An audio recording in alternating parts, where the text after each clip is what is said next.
Hello everyone, welcome back to Wedquest and the world of generative AI. पिछले video में हमने समझा chunking के बारे में। आज हम बात करेंगे एक ऐसे ही कॉन्सेप्ट के बारे में जो रैग की फाउंडेशन है, एम्बेडिंग्स। सबसे पहले एक सवाल, जब एआई को डॉक्यूमेंट या क्वेरी देना होता है तो मशीन को वर्ड्स का मतलब कैसे समझ आता है? AI doesn't understand plain text, क्योंकि कंप्यूटर टेक्स्ट डायरेक्टली नहीं समझता, उसको नंबर समझ आते हैं। इसी प्रॉब्लम का सोल्यूशन है embeddings. Embeddings are basically mathematical representation of text. ये टेक्स्ट को कन्वर्ट करता है न्यूमेरिकल रिप्रेजेंटेशन में, नंबर्स में। और सबसे इंपॉर्टेंट बात, सिमिलर मीनिंग वाले सेंटेंसेस के एम्बेडिंग्स को एक दूसरे के क्लोज रखता है वेक्टर स्पेस में, डिफरेंट मीनिंग वाले एम्बेडिंग्स को दूर रखता है। Think of embeddings like a map of meaning. चलिए एक एग्जाम्पल की हेल्प से समझते हैं एम्बेडिंग्स के बारे में। ये हमारे कुछ टेक्स्ट हैं जिनको हम वेक्टर डेटाबेस में स्टोर कराएंगे। पहला है how can I change my password. Second है रीसेटिंग लॉगिन क्रेडेंशियल्स। तीसरा है मॉडिफाई अकाउंट एक्सेस इन्फो। अब आपने इन तीनों को वेक्टर डेटाबेस में स्टोर करा दिया तो आप देख सकते हैं कि इनका जो कॉन्टेक्स्ट है वो काफ़ी सिमिलर है एक दूसरे से। इसी तरह से ये आपस में बहुत क्लोज तरीके से स्टोर होंगे। और जो ऐसा एम्बेडिंग होगा जिसका मीनिंग इससे बहुत अलग होगा, वो बिल्कुल दूर इनसे स्टोर होगा, जो कि है what is the weather today, जिसका इन सेंटेंसेस से कोई भी सिमिलर मीनिंग का लिंक नहीं है। एम्बेडिंग्स रैग में यूज़ कैसे होते हैं? जैसे आपने पहले भी समझा होगा, सबसे पहले डॉक्यूमेंट्स को चंक किया जाता है, फिर एम्बेडिंग्स को जनरेट किया जाता है, फिर उन एम्बेडिंग्स को वेक्टर डेटाबेस में इंसर्ट किया जाता है। जब यूज़र क्वेरी करता है, उस क्वेरी को भी एम्बेडिंग में कन्वर्ट किया जाता है। सिस्टम फिर क्वेरी एम्बेडिंग को कंपेयर करता है डॉक्यूमेंट एम्बेडिंग्स के साथ और सबसे रेलेवेंट चंक्स निकालता है। और ये रेलेवेंट चंक्स फिर एलएलएम को इनपुट दिए जाते हैं to generate the final answer.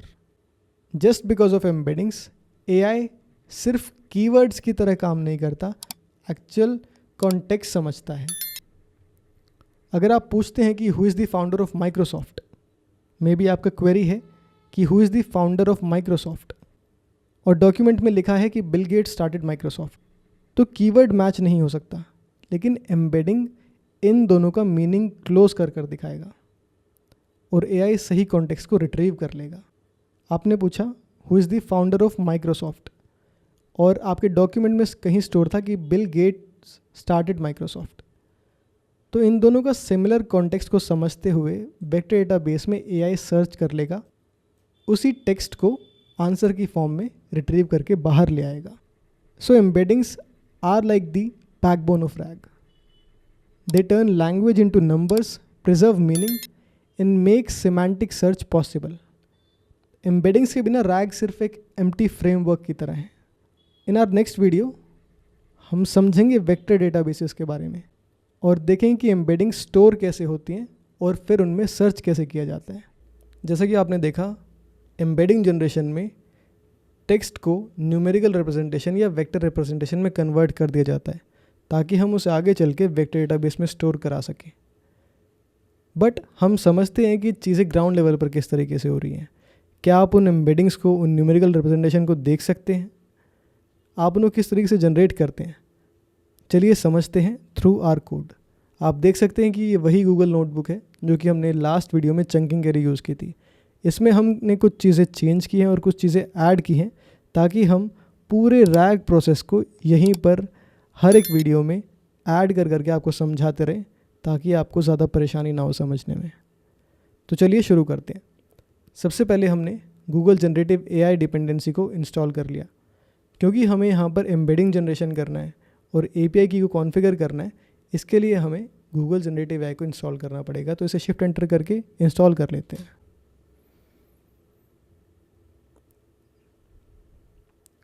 तो जैसे कि आप देख सकते हैं हमारी डिपेंडेंसी इंस्टॉल हो गई है।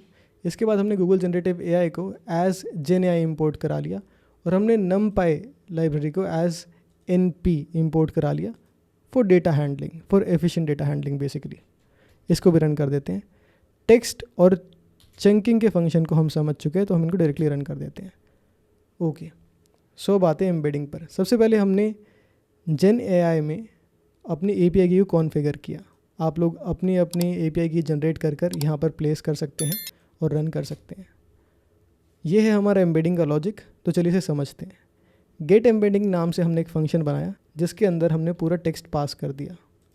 ओके, उसके बाद हमने रिजल्ट नाम से एक वेरिएबल बनाया जिसके अंदर GenAI के थ्रू हमने एम्ड कंटेंट का मेथड लगाया। इस मेथड से आप एक टेक्स्ट को एम्बेडिंग्स में कन्वर्ट कर सकते हो, पर इसके अंदर आपने जो आर्ग्यूमेंट पास की वो है फर्स्ट मॉडल।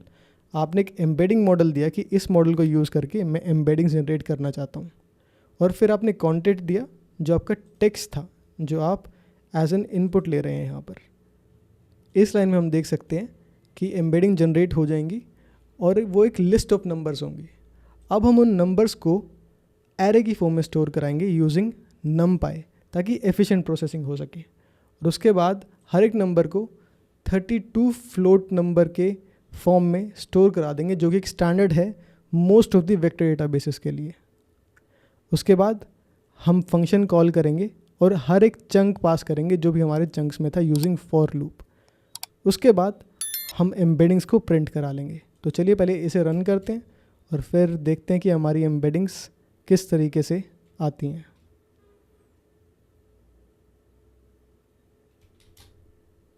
ऑलराइट, तो आप देख सकते हैं कि आपके पूरे टेक्स्ट की एम्बेडिंग्स जनरेट हो चुकी हैं। तो अभी तक हमने 2 चीज़ें कवर कर ली हैं, चंकिंग और एम्बेडिंग जनरेशन। नेक्स्ट वीडियो में हम समझेंगे वेक्टर डेटाबेसेस के बारे में और इसी डेटा को इन एम्बेडिंग्स को वेक्टर डेटाबेस में इंसर्ट करेंगे। Stay tuned for the next video. Thank you.